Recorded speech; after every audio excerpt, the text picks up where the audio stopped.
สบายดีสบายดีและสวัสดีวันเอาให้พี่น้องมดสุขสุขคนนี่ตื่นเส้นเก่าเส้นเคยเนาะพี่น้องเนาะกาพอดีมื้อนี้มีเรื่องที่อยากจะมาเล่าสู่บรรดาให้พี่น้องฟังนะความจริงมื้อนี้ก็บ่ได้เป็นวันหยุดของพวกเฮานะพวกเฮาก็อยู่ห้องอยู่มาได้ประมาณ 2-3 มื้อนี่ละนะไปทางใดก็ไปบ่ได้นะไปเฮ็ดงานก็คือไปบ่ได้เนาะได้อยู่แต่ห้องนี่ประมาณ 2-3 มื้อผ่านมาแล้วเนาะพี่น้องเนาะก็เลยเนี่ยมาเฮ็ดคลิปนะนางล่มนางเล่าสู่บรรดาให้พี่น้องฟังเนาะก็คือบ่าวดำกับสาวนีเนาะเกมเป็นที่เรียบร้อยพี่น้องเนาะก็คือพวกเฮา2คนติดโควิดนะพี่น้อง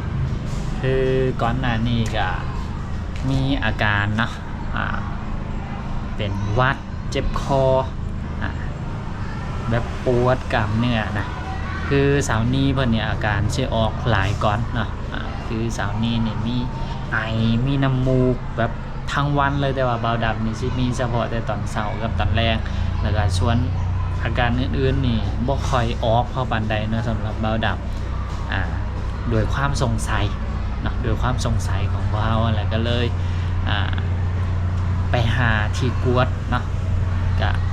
ถ้าว่ามันเป็นมันยังก็สิได้รักษาให้มันหายไวๆขนาดแล้วก็ไปหาซื้อที่กวดนะที่แรกบ่าวดำก็บ่คิดว่าสิกวดบ่าวดำล่ะแล้วก็บ่คิดว่าสิกวดสาวนี้ถึงบ่ได้สงสัยจักหน่อยว่าสิเป็นโควิดนะก็คิดว่าสิเป็นหวัดเป็นไอทั่วๆไปนะแต่ว่ามื้อนั้นก็ตัดสินใจเนาะไปซื้อเครื่องกวดอยู่ร้านขายยามากวดเองนะก็ปรากฏว่าสาวนี้เนาะปวดขึ้น2ขีดก็คือเป็นผลบวกมีเชื้อเนาะสาวนี้ติดโควิด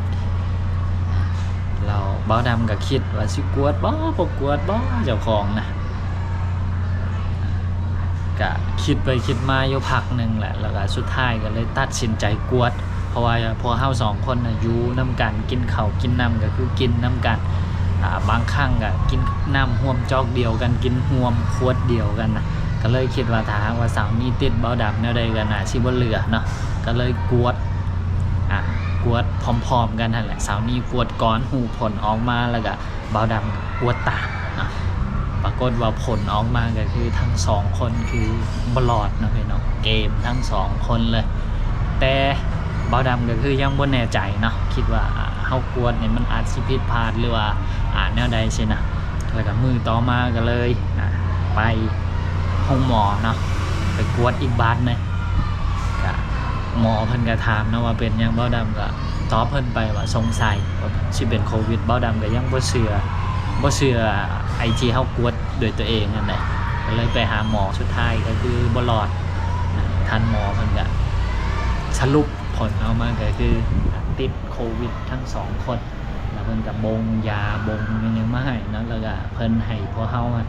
หยุดงาน5 วันนะซึ่งสำหรับ5 วันของพวกเฮานี่โอ้มันแสนจะโดดนานเลยนะพี่น้องก็คือแบบเฮ็ดหยังก็เฮ็ดบ่ได้สิไปไสก็ไปบ่ได้นะเพราะว่าพวกเฮามีเชื้ออยู่ก็บ่อยากไปแพร่เชื้อแพร่นั้นให้กับผู้ใดนะก็ใจจริงก็อยากไปเฮ็ดงานทุกมื้อนั่นแหละนะแต่ว่าก็โดยความที่ว่าทางหมอเพิ่นให้หยุดให้รักษาตัวก่อนนะแล้วก็เฮาก็บ่อยากเป็นต้นเหตุที่ว่าเอาเชื้อไปแพร่ใส่ผู้อื่นๆนะก็เลยหยุดอยู่ห้องเชิงระยะ 4-5 มื้อนี่เนาะถ้าหากว่าเฮาไปเฮ็ดงานปกติก็2 คนก็คือรายได้รวมๆเงินก็ประมาณอยู่ 4,000 กว่าบาทเนาะแต่ว่ามาเจอจังซี่เนาะมาติดโควิดจังซี่นะว่าเฮาบ่สามารถไปเฮ็ดงานได้ในช่วง5 วันนี่เนาะก็รายได้ก็เลยหายไปเนาะรวมๆกัน2 คนก็ประมาณอยู่ 4,000 กว่าๆเนาะ 4,000 กว่าบาทก็เดือนต่อไปนี่ก็คิดหนักอยู่เนาะพี่น้องเนาะเดือนสิมาที่เงินเดือนสิออกวันที่25นี่อาจสิบ่มีผลไปหยังเนาะแต่ว่าถัดจากนั้นไปเป็นเงินเดือนที่สิออกเดือนกรกฎเนาะกรกฎาคม เงินเดือนนั่นแหละมันสิส่งผลเพราะว่าบอนเฮ็ดงานของพวกเฮาเนาะเพิ่นสิตัด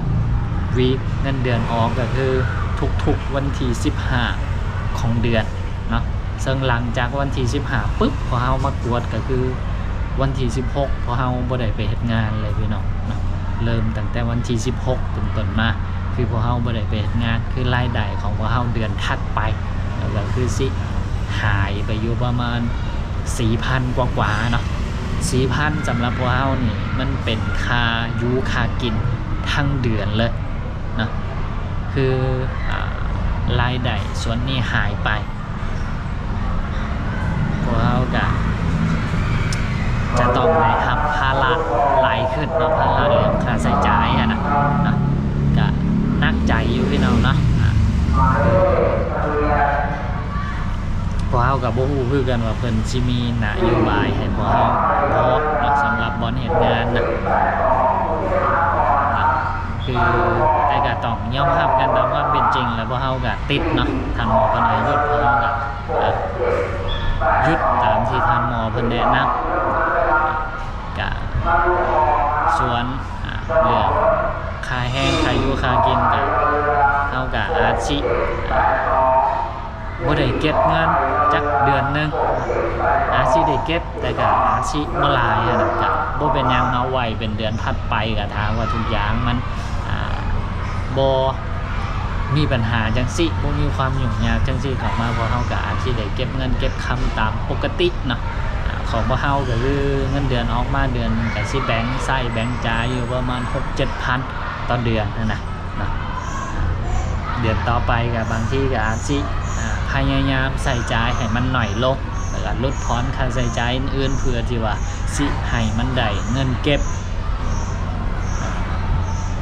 ในปริมาณที่ว่าแบบมันใกล้เคียงกับทุกๆเดือนที่ผ่านมานะเพราะว่าทุกๆเดือนที่ผ่านมาของพวกเฮาเงินเดือนออกมาปุ๊บ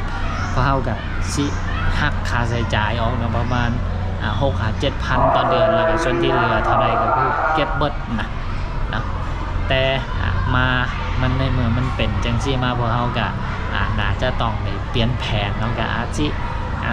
ใส่จ่ายให้มันหน่อยลงเท่าที่ว่ามันสิเป็นไปได้อาจสิลดพรค่าใช้จ่ายในส่วนต่างๆที่พวกเฮาพอสิลดได้พอสิประหยัดได้เติมหั่นน่ะจากเดือนนึงที่ใส่จ่ายประมาณ 6-7,000 ก็อาจสิลดลงมาเป็น 5,000 ประมาณนี้นะเพื่อที่ว่าให้มันสามารถเก็บเงินได้มันได้3เก่าจะต้องได้ใช้วิธีจังซั่นนะก็พอดีเฮาอยู่ไกลๆห้องเรียนเนาะพี่น้องเนาะก็ช่วงเวลาที่เพิ่นไกลๆสิเลิกเรียนก็สิมีเสียงรบกวนหน่อยนึงแต่ก็เฉพาะแต่ช่วงนี่แหละช่วงที่ว่าเพิ่นมาเข้าเรียนช่วงที่ว่าเพิ่นเลิกเรียนเนาะก็หลังจากเพิ่นเลิกเรียนไปก็บ่มีหยังละก็ประมาณนี้นะพี่น้องเนาะก็มาลงมาเล่าสู่บรรดาให้พี่น้องฟังช่วงนี้ก็คือแบบเบื่อขนาดเลยพี่น้องเนาะอยู่แต่ห้องออกไปใช้ก็ไปบ่ได้ย่านสิเอาเสื้อเอานั่นไปแพร่ให้ผู้อื่นนั่นก็เลยนี่แหละเฮ็ดได้แต่นั่งๆนอนๆอยู่ห้องนี่ใจจริงก็คืออย่าไปเฮ็ดงานชุดนะอย่าไปเฮ็ดงานคือเก่าหั่นแหละแต่ก็มันเป็นจังซี่มาเนาะก็เฮ็ดหยังบ่ได้พี่น้องหยุดอยู่ห้องตามที่ทางหมอเพิ่นแนะนำนั่นแหละก็มื้อนี้เป็นมื้อที่3วันนี้18พวกเฮาเริ่มหยุดตั้งแต่วันที่16 17 18 19 20แล้วก็วันที่21พวกเฮาจึงสิกลับไปเฮ็ดเวียกได้ปกตินะก็ตอนนี้ก็คืออาการเนาะทั้ง2คนก็คือดีขึ้นเป็นเจี๊ยบห้อยแล้วเนาะเบาดำก็ช่วงก่อนหน้านี้นะตอนที่ว่ายังบ่ทันได้รับยาก็สิมีน้ำมูกช่วงตอนเช้าตอนแรกแล้วก็มีไอเล็กๆน้อยๆแล้วก็เบาดำมีปวดตามต้นตามตัวนะปวดกล้ามเนื้อนะเสาร์นี้เพิ่นก็คล้ายๆกันนะแต่ตอนนี้ก็คือดีขึ้นละนะดีขึ้นละ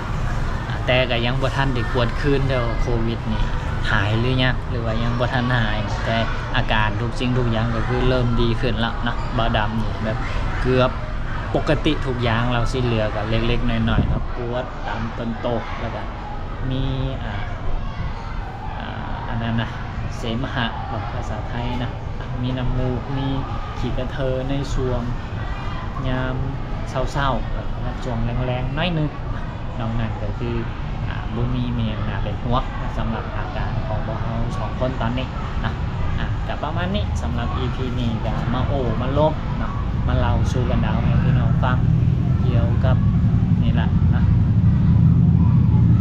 เรื่องที่พวกเราเจออยู่ช่วงนี้เนาะก็คือเป็นโควิดนำกันทั้งสองคนเลยพี่น้องเนาะก็ประมาณนี้สำหรับ EP นี้ก็ขอขอบใจเนาะนำทางบรรดาให้พี่น้องหมดทุกท่านที่ว่าคอยติดตามแล้วก็ให้กำลังใจพวกเฮามาโดยตลอดเนาะตั้งแต่มือทำอิฐจนมาฮอดมื้อนี้ที่พวกเฮาเฮ็ดงานอยู่ทางฝั่งไทยมาเนาะไปกว่าๆก็ประมาณนี้สำหรับ EP นี้ก็ขอตัวลาไปแล้วว่าพบกันใหม่ใน EP ต่อไปสบายดีบ๊ายบาย